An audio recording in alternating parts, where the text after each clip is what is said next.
सुतल बाड़ी। अब देखिए, अब जब राजा सिटी कंट्रोल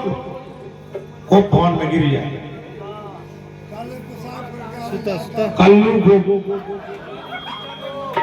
बहुत बहुत रुपए देने पुरस्कार, हार्दिक हार्दिक स्वागत है। देखा राजा दशरथ जी जब पता चला ईरानी के कई उपभवन में बाड़ी, राजा वो जब पहुंचे, हे गजगामिनी, हे प्राणों से प्रिय रानी,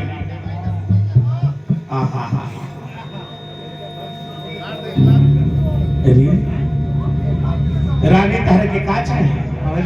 यही है तरह का नया किंग भी बोलो रानी, सोना चांदी रुपया पैसा खजाना का चाहिए रानी, बोलो रानी, बोलो रानी। काहे खीसी आई बरू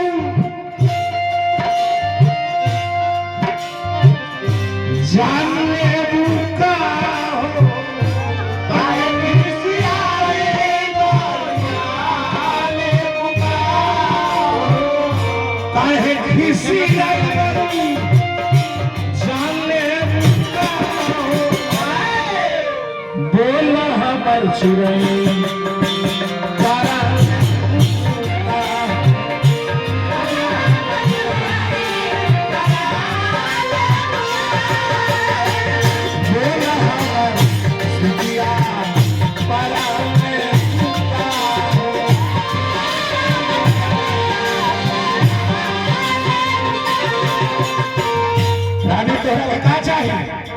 सोना चांदी हीरा मोती जवाहरात एकरा के रात से बहरी निकाल दी, बोलो सोनामा कैसे से दुकान ले बुका,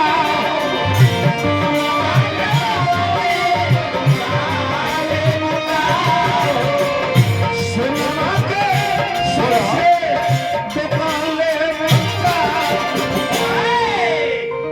बोला हमर चिरई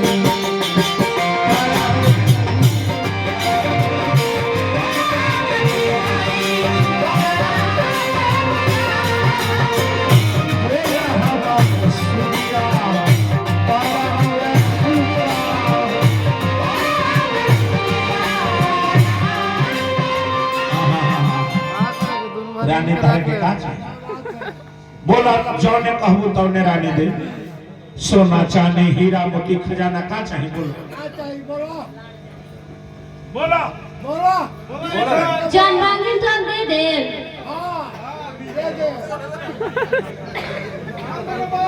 रुक जा तने 5 मिनट तक तने मान जाई, 5 मिनट तने चुप हो जा, रहा बंद कर दो, यानी 5 मिनट चुप हो जा, रोल मत बिगाड़। रानी हमारा बात पर तारा नहीं विश्वास, तू बोला तारा का क्या चाहिए, बोला। हम ऐसे ना माने, जे रउआ के सबसे ज्यादा राजान से प्रिय होई ओकर पहले क्रिया खाई। अरे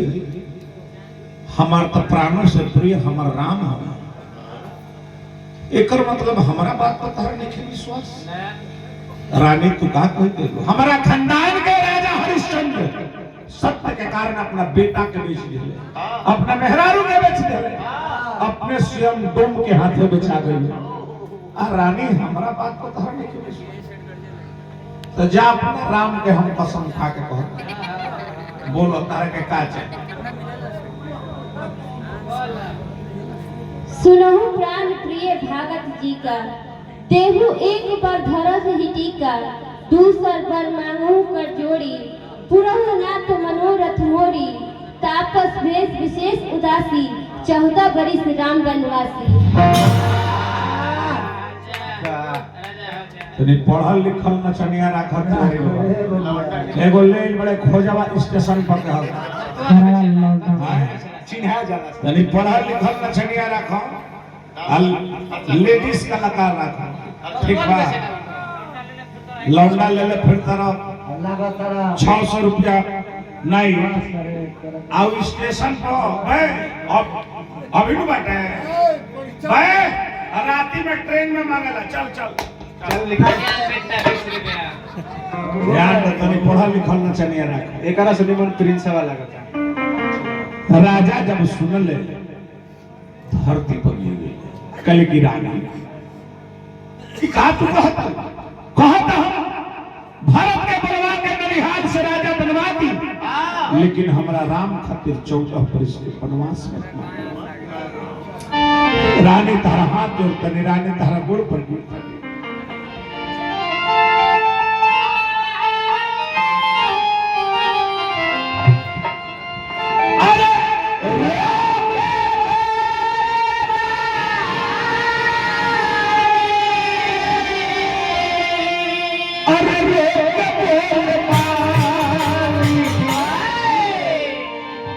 बड़ी मेहरबानी रानी अरे रोक बोल पानी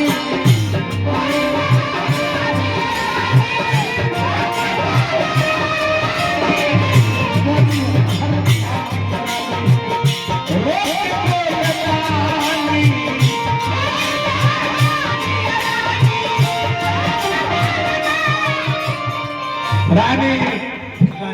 ए भैया है राम चाहे भारत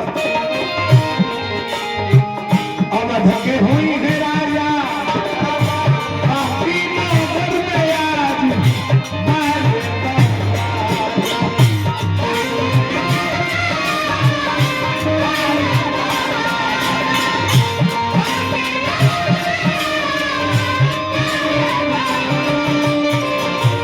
भारत राजा हो गए हमारा दोनों बात के दुख नहीं लेकिन राम के बनवास मत भेजा राम चाहे भारत अवध के हुई है राजा राजा बाकी नगर में आज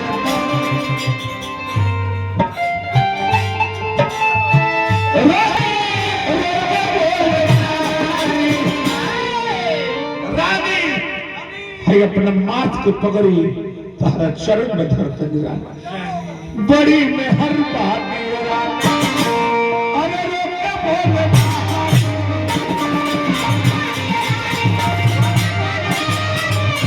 बड़ी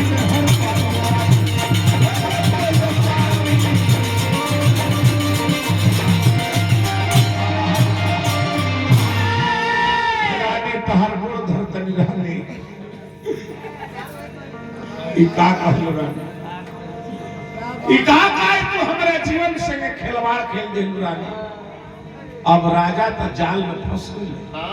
राजा जब जाल में फंस गई रानी कहली जे वरदान हमरा के हो प्राप्त यदि बिहन राम बन के ना जाई है तो के कई के लाश गिरी आए कर जिम्मेवार राजा तू हुई रात बीत गई सुबह भई वशिष्ठ बाबा कहले जे सुबह भाई वशिष्ठ बाबा कहले जी सुमन अभी तक तनी पता कर जे अभी तक महाराज महल से बहरी नहीं का बात तो सुमन जाके देखले रानी कहली जे तनी रामे जी को बुला राम जी जब आइए तो कहते रहे जे माता श्री का बात कहले जे इनकरा के हैं हमार दुगो वरदान धरोहर के स्वरूप में रहे आज दोनों वरदान मांग ले लगे कौन कौन पहिल का भरत जी के राजगद्दी और दूसरा का राम जी के 14 वर्ष का वनवास हमारा करण यादव जी बहुत बहुत रुपए देने पुरस्कार हार्दिक हार्दिक स्वागत बढ़ जा भैया देने पहले जमाई हम तो धन्य हो गए ओइसन जीवन में कहीं दुनिया में कहीं बेटा ना मिले एक बार बन के नाम सुन ले हथियार हो गई कहले जे धानी भाई पाई के अरे धानी भाई पाई अरे बड़ा जनवा हमारी माई हो अरे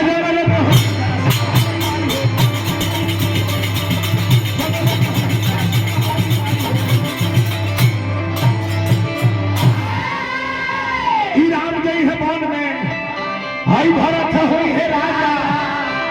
खुशियां के बाजी नगरिया में अरे रही जाई पिता के अरे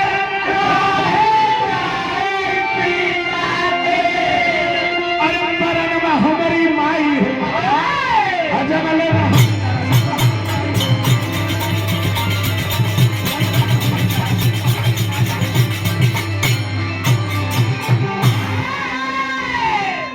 राम जी कहले जो हम जाता नहीं माता जी से आशीर्वाद लेकर कौशल्या कहे गोई ले कहले जो माई अब हम बन के जाए ओई जे सीता जी आ गोई कहले कि हे स्वामीनाथ हे स्वामीनाथ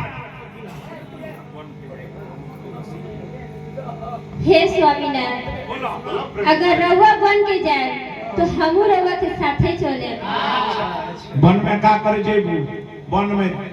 वही जंगल में बाघ शेर चीता रहले सब तरह के काचही तरह के चबा दियो सब डेरा जेबू ई का तू कहत तू एजे रह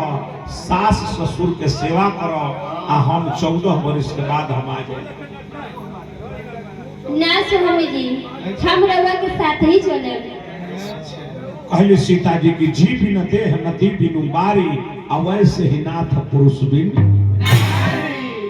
सीता जी तले लक्ष्मण जी आ गए कहले कि भैया हमहू चल ए तीनों प्राणी के वनवास भइल रथ पर बैठ के चल दिहलो सुमन जी बैठा के लेके चलले अब बेजे से तने एगो निर्गुण के भाव लागे एगो निर्गुण गाई भैया